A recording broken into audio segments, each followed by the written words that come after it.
Well, never mind all that stuff, because COVID also taught Sunny Hostin how to get her groceries delivered. Yeah, I know, amazing. But that means it's time for... Living your life and you're feeling low. You don't know what is true. You don't know what's true. So you quick flip through the channels to watch Sunny on The View. Oh my God, the stuff she says is dumb. Where the hell they get this woman from? She's a host who's always crass and lame, with lots of nonsense to proclaim. Sunny Hostin found herself at the center of another heated TV moment after comments about using grocery delivery sparked fresh criticism. What started as a lighthearted conversation quickly turned into a much bigger debate, with critics accusing her of sounding disconnected from everyday life. Fun of The View a lot, but that's only because they keep talking. Those hens are always clucking. They get to say stupid stuff for an hour every day, and then I get to say stupid stuff for an hour every day, except on purpose. But every now and then, one of those dingbats inadvertently says something that reveals modern liberal thought so perfectly, it deserves further study. You know, like a weird serpent that washed up on the beach and you want to poke it with a stick. The controversy grew when commentators, including Greg Gutfeld, highlighted what they viewed as contradictions in Sunny's public positions. Supporters defended her, while critics argued she often applies different standards depending on who she's talking about. So, Sunny, I bet you haven't been in a supermarket since COVID for about 3 years.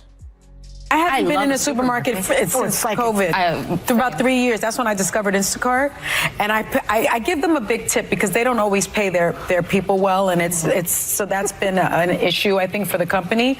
But, man, you can get toiletries. You can get fire logs. You know those big Bounty towels you don't want to carry? Those from Costco. Somebody else goes. Fire logs? She had to tell the audience that she tips big because even she knows she sounds insufferable. Hey, I'm an but at least I tip. According to the commentary, Gutfeld challenged Sunny's consistency rather than simply disagreeing with her opinions. His sarcastic style fueled online discussion, and clips from the exchange spread rapidly across social media. Hostin's obsession with race gets thrown back in her face. Today's video comes to us from Sunny Hostin. Sounds like a town. We're in Sunny Hostin. She was on PBS's Finding Your Roots, a show dedicated to researching celebrity ancestry. For context, Sunny is a staunch supporter of reparations and has made a fortune spewing nonsense about white privilege and racial justice. Well, turns out she's not as oppressed as she claims she is. She's actually the descendant of slave owners from Europe. Here's how she took. The conversation then shifted to Sunny Hostin's appearance on Finding Your Roots, where she learned that some of her ancestors had been slave owners. The revelation surprised her, and she openly admitted she hadn't expected that part of her family history. Wow. I'm a little bit in shock. I just always thought of myself as Puerto Rican, half Puerto Rican. I didn't think I was, my family was originally from Spain and slaveholders. Yeah. So how are you feeling, my friend? I think it's actually pretty interesting that my husband and I have shared roots. Yeah. So I do appreciate that. And I think it's great for our children to know this information. I guess it's a fact of life that this is how some people made their living, on the backs of others. Fact of life. Interesting change of tune. For more, we go to our chief Sunny Hostin correspondent for a reaction.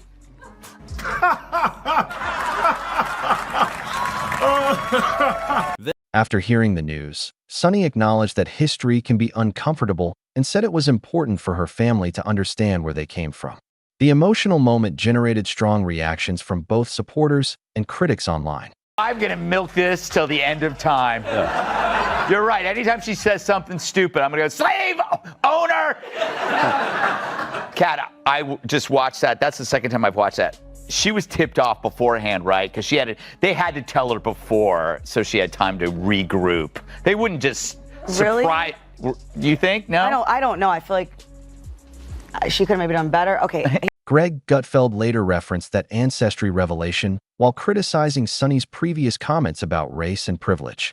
He argued that her own family history complicated some of the positions she had publicly defended over the years. I think that women, white women in particular, want to protect the patriarchy here because it's to their benefit. Yeah. They want to make sure that their husbands do well. They want to make sure that their sons do well. They want to make sure that their children do well.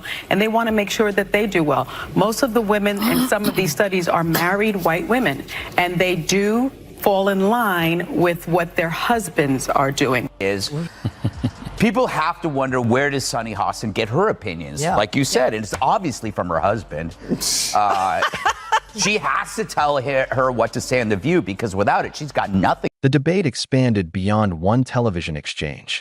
Critics claimed Sunny frequently condemns behavior from political opponents while excusing similar actions from people she supports. Defenders, however, argued that her views were being taken out of context. Joy Behar gets racism. After all, she's been black on Halloween. Yeah. But Joy wasn't there on the show. Apparently Mondays are her days off when she feeds in the pasture. But that is convenient, right? It's like one of my aunts dies every time Brian Kilmeade wants to hang out. Maybe Joy needs a full day to read her hate mail, and that's just from the rest of the cast. So Scott had to deal with Sunny Hostin and her typical self-righteous. As the discussion intensified, social media became flooded with reactions, memes, and opinion videos.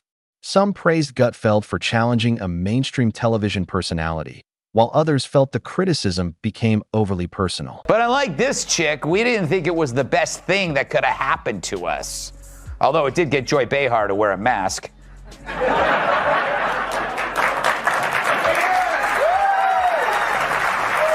You make me sick.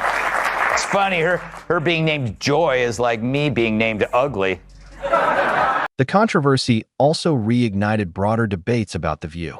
Opponents described the program as politically one-sided, while longtime viewers argued it simply represents a panel of strong personalities with differing perspectives. Did you watch the whole thing or just the parts that I sent you? I watched it. Obviously, just the parts that you said.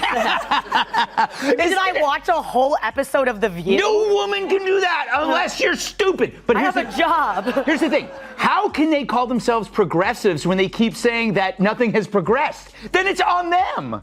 Right. I just wish I could have, would have watched if I could, would have been Joy Behar watching that. Yes. And being like, I totally made the right call. It was not an accident that they had him there on her day off. Yes. When she was, presented herself as the, expert on systemic racism. Throughout the coverage, Greg Gutfeld continued using humor and sarcasm to make his points. His supporters viewed his approach as effective political commentary, while critics felt it focused more on entertainment than meaningful discussion. People have to wonder, where does Sunny Hostin get her opinions? Yeah. Like you said, it's obviously from her husband. She has to tell her what to say on The View, because without it, she's got nothing up there. She's not very bright. But the problem with her is that she went full racist. She injected skin color into a fairly generic behavior seen in all spouses. Regardless of skin color, people marry, they listen to each other, they have something in common with them, they share their political views. She just didn't want to upset her husband by saying her husband makes her do everything, and then she'd have to accuse him of being a racist. Because if he told her that this is what white women do, then he's a racist. The exchange ultimately became another example of how quickly television moments can become viral online. Short clips, headlines, and social media commentary amplified the disagreement far beyond the original broadcast. More time to talk. And I thought Will Smith wouldn't let a black man finish. If her IQ was half as high as her smugness, she'd be Einstein. And later it got weird after Whoopi Goldberg asked a question and Sunny chimed in. Whether viewers sided with Sunny Hostin or Greg Gutfeld, the incident sparked widespread conversation about accountability, consistency, and political debate on television. It also showed how a single on-air moment can dominate online discussion for days.